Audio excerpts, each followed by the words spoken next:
Number 16. One day, Korah son of Izhar, the descendants of Korah son of Levi, conspired with Dathan and Abiram, the son of Eliab,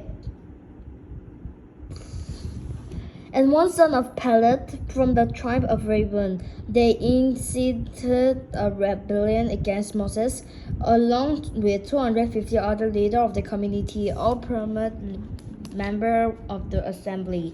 They united against Moses and Aaron and said, "You have gone too far. The whole community of Israel has been set apart by the Lord, and He is with all of us. What right do you have to act as though you are greater than the rest of the Lord's people?" When Moses heard what they were saying, he fell face down to the ground. Then he said to Korah and his followers, "Tomorrow morning the Lord will show us who belongs to Him, and who is holy. The Lord will only allow those whom He selected to enter His own presence. Korah, you and all your followers must prepare your incense burners.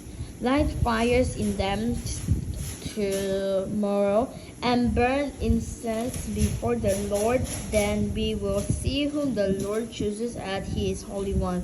You Levites are the ones who have gone too far." Then Moses spoke again to Korah. "Now listen, you Levites. Does it seem insignificant to that God of Israel has chosen you along all the community of Israel to be near Him, so you can serve in the Lord's tabernacle and stand before the people to minister to them? Korah, he has already given this special ministry to you and your fellow Levites. Are you now demanding the priesthood as well? The Lord is the one you and your follower are really revolting against. Who is Aaron that you are complaining about him?" Then Moses summoned Dathan and Abiram, the son of Eliab, but they replied, "We will refuse to come before you. Isn't it enough that you brought us out of Egypt, our land flowing with milk and honey, to kill us here in the wilderness?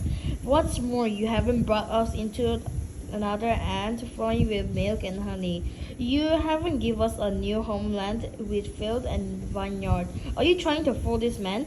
We will not come." Then Moses became very angry and said to the Lord, "Do not accept their grain offering. I have not taken so much of it as a donkey from them, but I have never hurt a single one of them."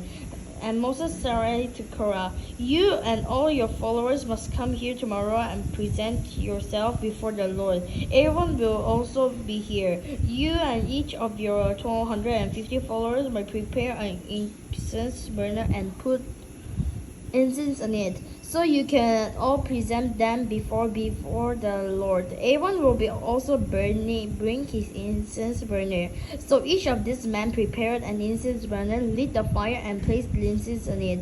Then they all stood at the entrance of the tabernacle with Moses and Aaron. Meanwhile, Korah had stirred up the whole entire community against Moses and Aaron, and they all gathered at the tabernacle entrance.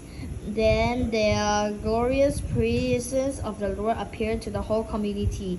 And the Lord said to Moses and Aaron, "Get away from all these people so that I may instantly destroy them." But Moses and Aaron fell face down on the ground. "Oh Lord," they pleaded, "you are the God who gives breath to all creatures.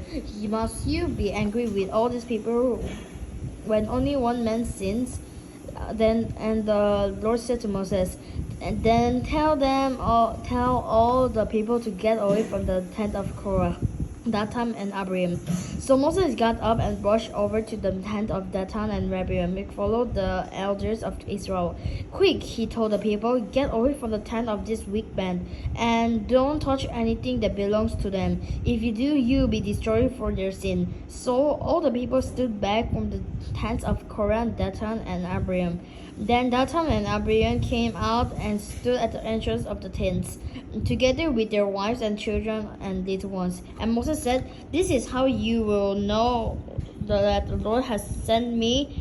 to do all these things I have done, for I have not done them on my own. If this man died a natural death, or if nothing unusual happened, then the Lord has not sent me. But if the Lord does something entirely new, and the ground opens its mouth and swallows them all their belongings, then they'll go down alive into the grave. Then you will know that this man has shown contempt for the Lord. He has hardly finished speaking the words when the ground suddenly split open beneath them.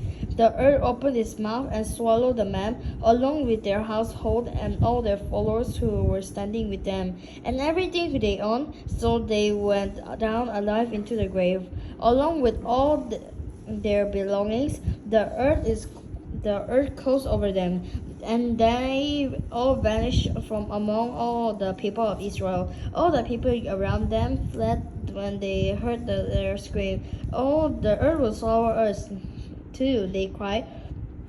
Then fire blazed forth from the Lord, burned up the 250 men who were offering incense. And the Lord said to Moses, "Tell Eleazar, son of Aaron, the priest, to pull all the incense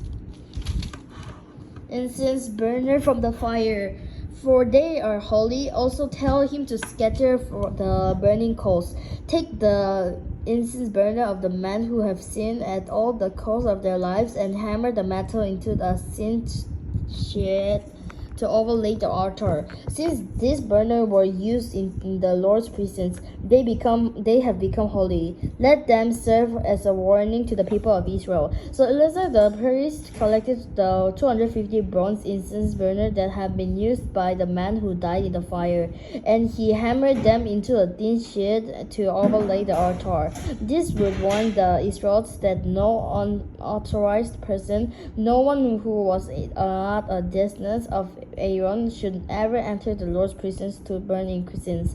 If anyone did, the same thing will happen to him has happened to Korah and his followers. So the Lord's instruction to Moses were carried out. But the very next morning, the whole community of Israel began murmuring again and against Moses and Aaron, saying, "You have killed the Lord's people." As the community gathered to protest against Moses and Aaron, they turned towards the tabernacle and saw that the cloud had covered it, and the glorious presence of the Lord appeared. And Moses and Aaron came and stood in front of the tabernacle, and the Lord said to Moses, "Get away from all these people so that I can instantly destroy them." But Moses and Aaron fell face down on the ground. And Moses said to Aaron, "Quick, take an incense burner and place burning coals on it from the altar. Lay incense on it and carry it out among the people to purify them and make them mark with the Lord. The Lord's anger is blazing against them. The purge has already begun." Aaron did as Moses told him and went out among the people. The purge had already begun to strike down the people, but the Aaron's burned the incense and purified the people. He stood between the dead and the living, and the purge stopped. But 14,700 people died in the affair involving Korah. This then, because the purge had stopped. Aaron returned to Moses at the entrance of the tabernacle.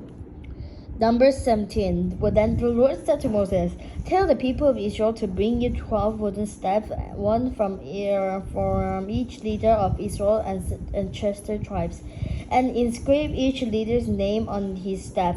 Inscribe Aaron's name on the staff of the tribe of Levi, for there must be one staff for the leader of each ancestor tribe. Place this staff in the tabernacle in front of the ark containing the table of covenant.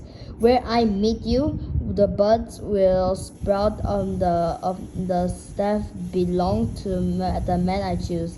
Then I will finally put an end to the people murmuring and complaining against you." So Moses gave the instruction to the people of Israel, and each of 12 tribal leaders, including Aaron, brought Moses a staff Moses placed the staff in the Lord's presence in the tabernacle of the covenant. When he went into the tabernacle of the covenant the next day, he found that Aaron's staff, representing the tribe of Levi, had sprouted, budded, blossomed, and produced ripe almonds. When Moses brought all the staff out from the Lord's presence, he showed them to the people. Each man claimed his own staff. And the Lord said to Moses, "Place Aaron's staff permanently before the ark of the covenant to serve as a warning to rebels. This should be an end to their complaints against me and prevent any further death." So Moses did as the Lord commanded him. Then the people of Israel said to Moses, "Look, we are doomed, we are dead, we are ruined. Everyone who has even come close to the tabernacle of the Lord dies. Are we doomed to die?"